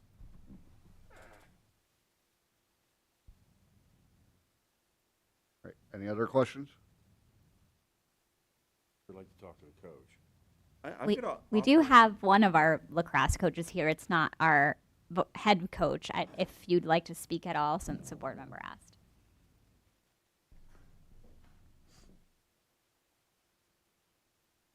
You can just press the push, and there you go. I appreciate the discussion. I definitely appreciate the concern. I've spent 2 years with the program. I'm a volunteer assistant coach, by the way, providing some context. So in the last 2 years, we've seen a massive shift in the program, right? We went from barely even breaking 500 or not breaking 500 last year to district champions this year. And we saw that happen with a lot of new staff, younger staff coming in. And so one of our biggest goals this summer, riding that wave off the district championship, has been trying to grow the sport in the area. So right now in District 4, you have Bellefonte, Lewisburg, Selinsgrove, Mifflinburg, and Danville. I grew up in Carlisle, Pennsylvania. Our school was slightly larger, about 300 students. We carried a roster of 42 to 45 players. We carried over 20 players on JV and 20 players on varsity. It's a sport that involves a lot of running. There are lines, offensive, defensive, and midfield. So, you know, the big struggle up here with getting playing time is sometimes you go up against a school like Lewisburg who wouldn't play a JV against us. So that definitely adds some concern. But our goal was if we can grow the sport in the area by supporting other local schools, we can start seeing growth and improvement across Selinsgrove, Lewisburg, Shikellamy, Williamsport, try to grow the district to a point where we can have full JVs, full varsity teams. So I hope that provides some reference of, you know, where I've been. With the amount of 26 as players well. that we have now, Yes, sir. during an outing, how many of the kids don't play? It depends on the game. when we were in the district championship game, for example, of the varsity players, I think, because I do the stats, I believe there were a total of 17 to 18 players who did enter the field for the district championship. I can fact check that for you. I'd be more than happy to come back with it, just based off the film and everything. But you know, we utilize far more than just the standard 10 that would show up on the field. Now that obviously only involves like varsity level. So many of the ones that didn't play were freshmen, sophomore, things like that. And the team with the other coaches, they're all supportive of this? You mean from other? Your school, your team? Oh, Stand my up. team. Yes, we've actually had a lot of conversation. We've been to multiple events with the Moore twins. Their character speaks to the culture we want to provide on the team, and so you know, many of our teammates or our players have already included them in the team culture-wise. Obviously, the vote is what decides, but you know, they've been very inclusive. They get along very well.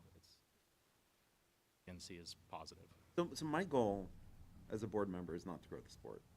That's not why I'm sitting here. I understand. I mean, my goal as a board member is to make sure that the kids in my district get the best experience they possibly can. Yes, sir. And that's why we're elected, is for this district to make sure that they get the best experience they possibly can, and that we serve them as well as possible. So I guess I'm listening to you, waiting for an argument to tell me why this dovetails with my goals. And so I mean, I don't speak this much on sports stuff normally, but I am willing to consider it. Okay. But I have to have an understanding of how this helps my kids, right? Okay. Because that's who my duty is to. My duty is to my taxpayers, my teachers and staff, and my children. It's not to another district's. Yes, sir. And so if it's going to harm my kids in any way, I'm very reluctant to vote for this. And I'll be very honest, I mean, just taking a temperature in the room, it does not look likely to pass right now at this moment. And so I'm looking for a reason to vote other, because I don't want to harm any kid in general. And so you'll have to, if you want to push this forward, you'll have to convince me why this is not going to harm my kids who have tried out and want to be there. Yeah, I think looking at the perspective of playing time, I don't know that I could give you a justification at this point, just given the climate of the district. But I think there's far more in terms of the way they work with the team. They push everyone to play better. They bring a higher level of capability. So. But I apologize. I don't know that I can give you a very strong argument to sway that, because I understand the focus of the playing time being the main concern here. So Would there be any harm in tabling this? So that's what I was going to suggest. Okay. Because, I mean, we kind of ambushed the man. He's not prepared for what we're laying on him. I feel a little bad about that. Yeah, and No, I appreciate the argument, because I'll agree. When it was first brought to us, we were excited just to hear of another school that was interested in the sport. So we were all for it, and another individual brought the same argument you brought to me just at the end of last week, and it was something that kind of threw me a curveball. So I completely understand where you're coming from. So I'd love to try and provide more context, better answers for you. I mean, I'm going to suggest that we table this. I mean, we already do have a motion. So what we can do, because there's already a pending motion, if the individuals that motioned in second agree to withdraw their motion in second, then we can move forward with the table. So. I agree. Wait. You first. Sherry. I mean, Sherry, I'm getting the feeling you feel differently. Oh, I'm all for it. I mean, my son played lacrosse. Sure. He would have welcomed other boys to come in and play. He was welcomed as a senior to join that club when he had never played before. Granted, he was from the school, but even so, when he didn't know anything and he was included in that. So, I mean, I don't want to not give other boys who don't have an opportunity somewhere else to have that opportunity. Yeah, but the question is, do you want to take opportunity away from our boys that are already here? I don't think personally with the coaches, I don't think it would take opportunities away from all of it. I don't think Well, our coaches You're are always like gonna that. have people on a team that don't get much playing time regardless from the school or from another school. It goes by the quality of player that you are. Any sport's that way. Right. Sorry. I've Right. played a lot of sports all my life. And Daryl is correct there, and then, just speaking from what you were saying, 8 to 9 kids didn't get to play in the district, because they're underclassmen and everything else. I mean, but still, that's 8 or 9 kids that could have got that a little bit of experience. Now we're looking to add 2 kids from an outside district, plus possibly even more than 2 kids to that mix. I mean, just to be clear, I gave the context of a district championship game that was a 1-goal win in the last 60 seconds. I mean, we Well, I put our best understand players that. on the field the entire time. The context of a game, and I hate to, we'll just say another school in the district that is not as capable or even similar levels, we put anywhere from 23 to the full 26 players on the field. I mean, even for varsity games, if we know a team doesn't have a JV, I mean, I'm sure if you talk to any other coach at the school, they do similar things. We want our underclassmen to gain experience. So a district championship game, yes, we're putting our best players on the field the entire time. But any other game, any other opportunity we have, even if it's the flip side, we're losing dramatically, we still work other players in. I mean, that's how you gain experience. So, yes, that one, 17 to 18 players for a district championship, top talent. Much as we can. Any other game? Absolutely, all 26. If this gets tabled till next month, is it gonna hurt anything as far as the lacrosse team goes? I mean, I don't believe so. I mean, this is something that, this is why we wanted to be proactive about it. We understand that it's a big decision, so, I don't know if there's a cutoff for when a co-op has to be approved by for a spring sport. I apologize, I don't know if there's PIAA rules or You know anything, that- but I don't believe it would hurt us. Off the top of my head, I'm not aware if there's a cutoff. yeah.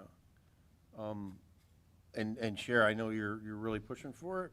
I but know, if- I'd rather table it than have it. There you complete go. vote, That's So so- you're going to Yeah. withdraw? I think Are that's what you you're looking at. withdrawing your Yes, original I motion? will withdraw my So motion. then you can move to a motion to table, have that seconded, and then. a All right, vote. can I get, May I ask one last question?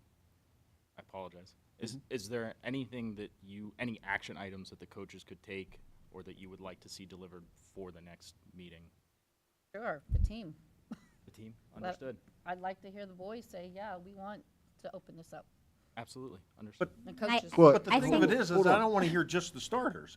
I don't Correct. know. I wanna said hear it team. from the I didn't younger- say The team. starters. Yeah. Yes, sir. And I think you're getting into situations there where Yeah. I'm not quite sure that's the best thing to do, because even if someone felt that they were gonna take their playing time away, they're Right. not gonna go against anything. They're all gonna, because then the other players would get mad. This is Right. just Right. the bullying thing Yeah, that's that's going true. on. I So I'm don't not think, really- hearing from the team, I think we need to keep the best interests of Danville in our minds. I think to Dr. Green's question about how does this actually help our district, that would be worth some consideration. I am dating myself here, but I was on one of the first women's soccer teams here in Danville. It used to be co-ed. And when we started the soccer program in the early 90s, we had to travel to Philadelphia. State College and Lock Haven were the closest schools that we played.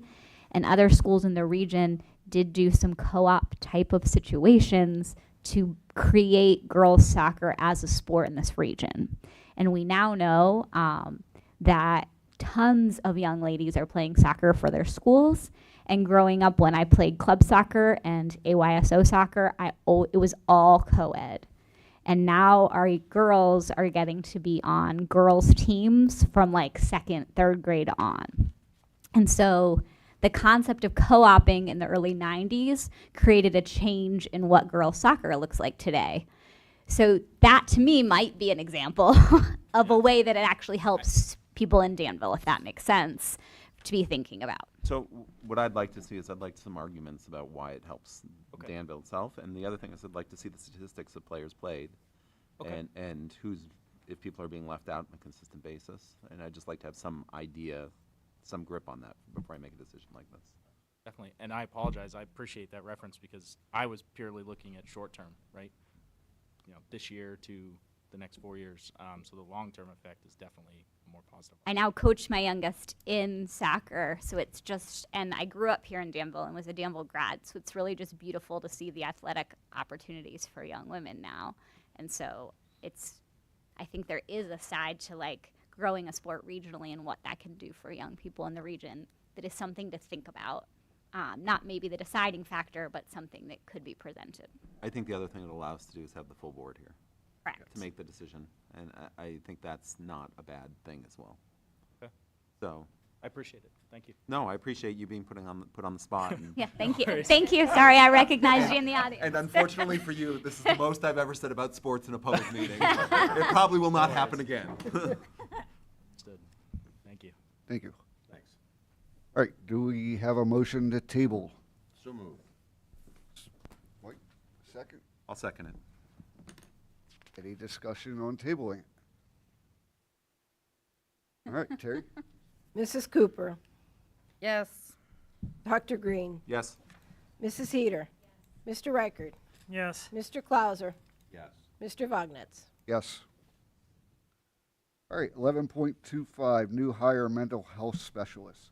The board will take action to approve the employment of Artie Kissinger as mental health specialist at the middle school with a starting salary of $79,937, MS Step 15, effective September 5th, 2023. I just want to say that I appreciate you guys filling this so quickly. And with someone that looks incredibly qualified, so I appreciate that. So I will motion. I'll second. Any discussion? Terry? Dr. Green, Yes? Mrs. Heater, Yes. Mr. Reichert, Yes. Mr. Clauser, Yes. Mrs. Cooper, Yes. Mr. Vognetz. Yes. If I could just interrupt for a moment, Mr. Kissinger is with us today, so if he could just say hello to the board, we're excited to have you at the middle school. So thank you so much for joining the school district. Thank you for being here. Welcome aboard. 11.26, long-term force substitute teacher. Oh, that should say fourth grade, sorry. The board will take action to approve the employment of Tanya Witkowski as a long-term fourth grade substitute teacher at the contracted yearly salary of $56,693, BS Step 1, effective August 21st, 2023. Motion. Second. Any discussion? All right, Terry? Mrs. Heater, Yes. Mr. Reichert, Yes. Mr. Clauser, Mrs. Cooper, Yes. Dr. Green, Yes. Mr. Vognetz. Yes. 11.27, long-term substitute kindergarten teacher. The board will take action to approve the employment of Mackenzie Wright as a long-term substitute kindergarten teacher at the contracted yearly salary of $56,693, BS Step 1, effective August 21st, 2023. I motion. Second. Any discussion? Terry? Mr. Reichert, Yes. Mr. Clauser, Mrs. Cooper, Yes. Dr. Green, Yes. Mrs. Heater, Mr. Vognetz. Yes. 11.28, new hire paraprofessional. The board will take action to approve the employment of Maria Babb as a paraprofessional at Danville Primary School at the contracted hourly rate of $13.70, effective August 21st, 2023.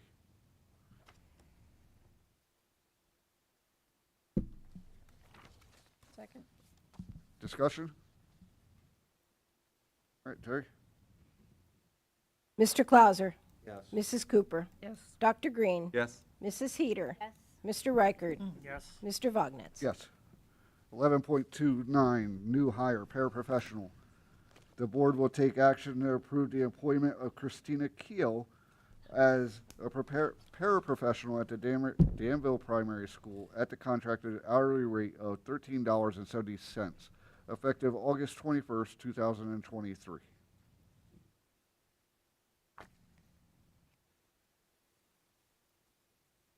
Second. Discussion? Terry? Mrs. Cooper, Yes. Dr. Green, Yes. Mrs. Heater, Yes. Mr. Reichard, Yes. Mr. Clauser, Yes. Mr. Vognetz. Yes. 11.30, new hire paraprofessional. The board will take action to approve the appointment of Sean Sheptock as a paraprofessional at Danville High School at the contracted hourly rate of $13.70 effective August 21st, 2023. Motion. Second. Discussion? Terry? Dr. Green, Yes. Mrs. Heater, Yes. Mr. Reichard, Yes. Mr. Clauser, Yes. Mrs. Cooper, Yes. Mr. Vognetz. Yes. 11.31, new hire paraprofessional. The board will take action to approve the appointment of Stephanie Can as a paraprofessional at the Danville High School at the contracted hourly rate of $13.70 effective August 21st, 2023. Motion. Discussion? All right, Terry? Mrs. Heater, Yes. Mr. Reichard, Yes. Mr. Clauser, Yes. Mrs. Cooper, Yes. Dr. Green, Yes. Mr. Vognetz. Yes. 11.32, new hire paraprofessional. The board will take action to approve the appointment of Tiffany Shade as a paraprofessional at Liberty Valley Intermediate School at the contracted hourly rate of $13.70 effective August 21st, 2023. I second. Discussion? All right, Terry? Mr. Reichard, Yes. Mr. Clauser, Yes. Mrs. Cooper, Yes. Dr. Green, Yes. Mrs. Heater, Yes. Mr. Vognetz. Yes. 11.33, new hire paraprofessional. The board will take action to approve the appointment of Adria Jones as a paraprofessional at the Danville Primary School at the contracted hourly rate of $13.70 effective August 21st, 2023. So moved. Second. Discussion? I just have to say it's nice to see that we have people filling the jobs. We had an excellent applicant pool. Really excited about these new folks. That's awesome. Contract definitely helped. Thank you. That Alyssa's happy about that. All right, Terry? Mr. Clauser, Yes. Mrs. Cooper, Yes. Dr. Green, Yes. Mrs. Heater, Yes. Mr. Reichard, Yes. Mr. Vognetz. Yes. 11.34, new hire custodian. The board will take action to approve the appointment of Ronald Robbins as a second shift custodian at the middle school at the contracted hourly rate of $13.70 effective August 15th, 2023. Make a motion. I'll second. Discussion? Terry? Mrs. Cooper, Yes. Dr. Green, Yes. Mrs. Heater, Yes. Mr. Reichard, Yes. Mr. Clauser, Yes. Mr. Vognetz. Yes. All right, 12.1, policy and insurance consent items. It's 12.2 through 12.14. You guys want to take a look, see if there's anything that needs to be pulled or like to be pulled?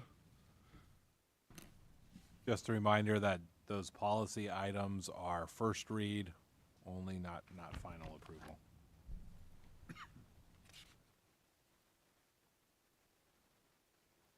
It'll come up next.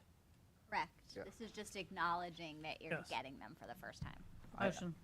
I just want to say how refreshing it is to see all these policies coming back up and action actually being taken on, as opposed to a year and a half ago, where there was a lot more difficulty surrounding these things. Any items that you guys like to be pulled? There's a big one right on the school bus.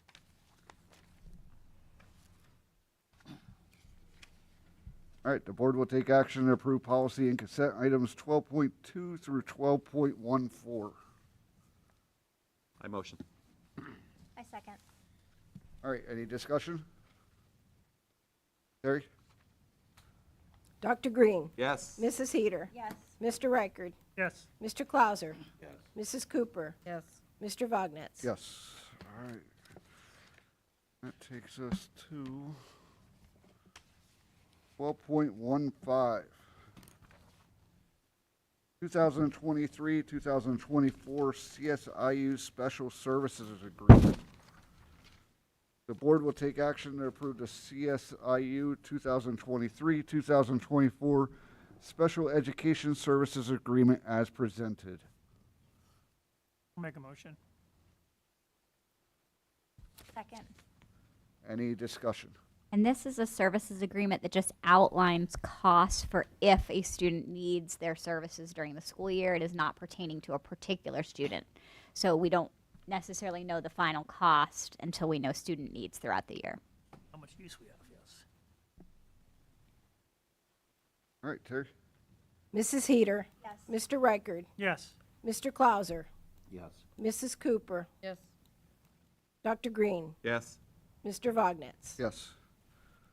12.16 CSIU Incarcerated Youth Program Agreement.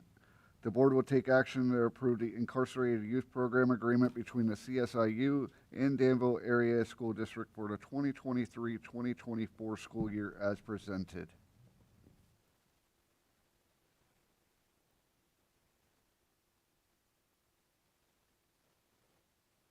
Second. This would follow suit with the previous one. This would just be for if we ended up having a student who was considered an incarcerated youth, they provide education services within that facility for us. All right, any discussion? All right, Terry? Mr. Reichard. Yes.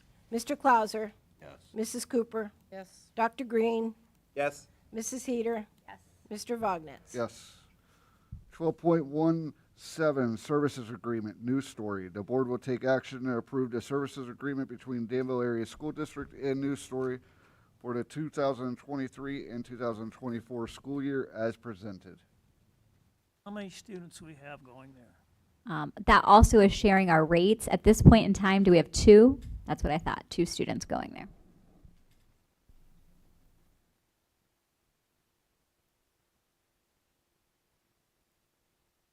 Do I hear any motion? I got questions come after the motion. Yes. Motion. Second. All right, discussion. No, I just have a question about it. For these, like contracts and stuff that we do with New Story, does each school do their own individual contract, or do we come together as like a conglomerate and negotiate like that? So the CSIU, we come together as a conglomerate, if you will, and there's rates. And so CSIU programs are housed in some, for lack of a better word, neutral locations that are just a site that's the CSIU site. And some of them are housed within one of the 16 school districts. And they would have a rate for services if your student was in one of those programs. And then there's some institutions that stand on their own that would make their own rate for their program. About New Story? They would be their own program making a rate. News Story, just to make sure people are aware, would be a student with an IEP for emotional support needs that would be beyond the capabilities of our emotional support programs in our schools here. Is there a reason why we don't get together as a conglomerate and negotiate as a, I think we would. So there is a group here in the region that is looking at starting I don't know if this is the right way to explain it, but essentially like their own version of a News Story. However, it's a pretty large buy-in rate where you're saying that your school district is going to take a particular number of slots. So at this point, Danville has not joined in those conversations because we do have, kudos to Alyssa and Amy in our special ed department, really strong emotional support programs. So there are some school districts sending out large numbers of students to programs like News Story. We've always had a fairly small number, so financially it hasn't made sense for us to buy a number of slots, if that makes sense. Any other questions? All right, Terry? Mr. Clauser. Yes. Mrs. Cooper. Yes. Dr. Green. Yes. Mrs. Heater. Yes. Mr. Reichard. Yes. Mr. Vognetz. Yes. All right, transportation, 13.1 bus, 2023-2024 bus drivers list. The board will take action upon the recommendation of the superintendent to approve the bus drivers list for 2023-2024 school year as presented, pending the receipt of all required clearances and documentation.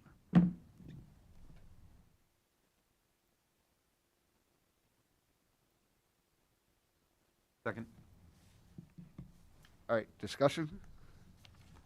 Has it gotten any easier to get any drivers? At this point, we do have a driver for all of our routes, so we're excited about that. I don't know if easier is the right word to describe, but we're pleased with that. An incident, I believe it was in Tennessee, over. That last was weekend? in Louisville, Kentucky, where the routes went till 10 p.m. Yeah, please We're, don't. we're not wanting a first day like that, don't worry. Please tell me that's not gonna happen. I don't want that as a superintendent or as a mom with a kid on the bus. So. I do have a question. It's not about the list, but it's about bus driving routes. We are busing middle Correct. school kids, correct? Okay. It's a So little we're, bit- yeah, we're it's starting already the year with planned. it's already planned the Good. way that we ended. Okay. All right, any other questions? Discussion, yeah, Terry? Mrs. Cooper, Yes. Dr. Green, Yes. Mrs. Heater, Yes. Mr. Reichert, Abstain. Mr. Clauser, Yes. Mr. Vognetz. Yes. All right, board concerns and items for next meeting agenda, 14.1. I don't have anything for agenda, but can I just make a brief statement?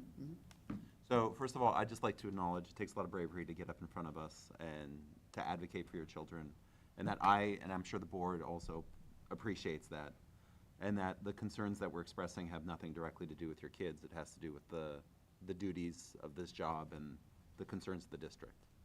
And so I just want you to know that we appreciate you coming here and we appreciate the advocacy you're doing for your children. And that the discussion that we're having today has nothing to do with you or your children personally.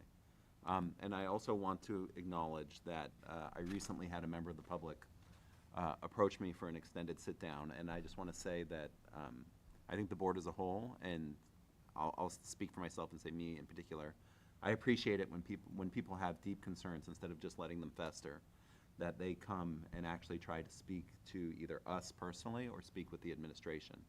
And that person knows who they are. I just want to say how much I appreciate them spending time talking with me. So I just want to let people know that in the past, I think the board has been a little more recalcitrant at having people approach them with concerns, and that the public should feel comfortable if there are things that they have to say to come to us and talk to us in general, because that's our whole job. So I just wanted to spit that out there. It just came up again because of the recent meeting with the member of the public and seeing you advocate. So I just wanted to put it out there. I do want to see on the next meeting agenda, Sherry, as part of athletic committee, we are getting along on the process of the Daktronics scoreboard. They do have a promotion going on this year. It's usually their fall promotion that I would like to see that be on our agenda for next month for a presentation, so you guys, the rest of you could see it.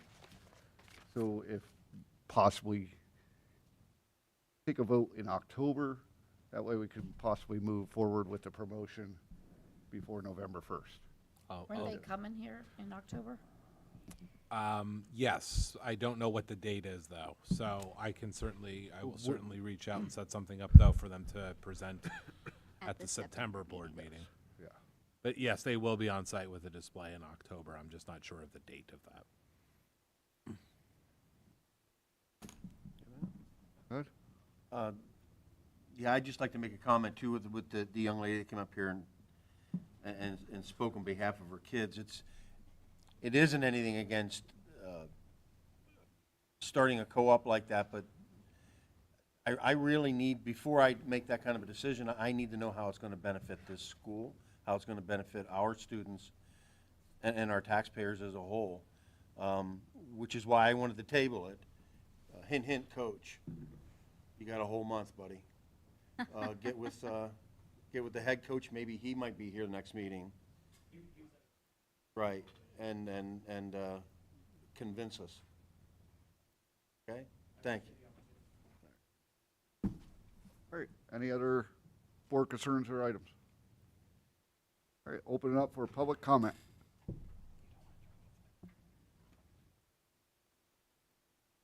All right, doesn't look like any. Motion to adjourn. Oh, Oh, no, never mind.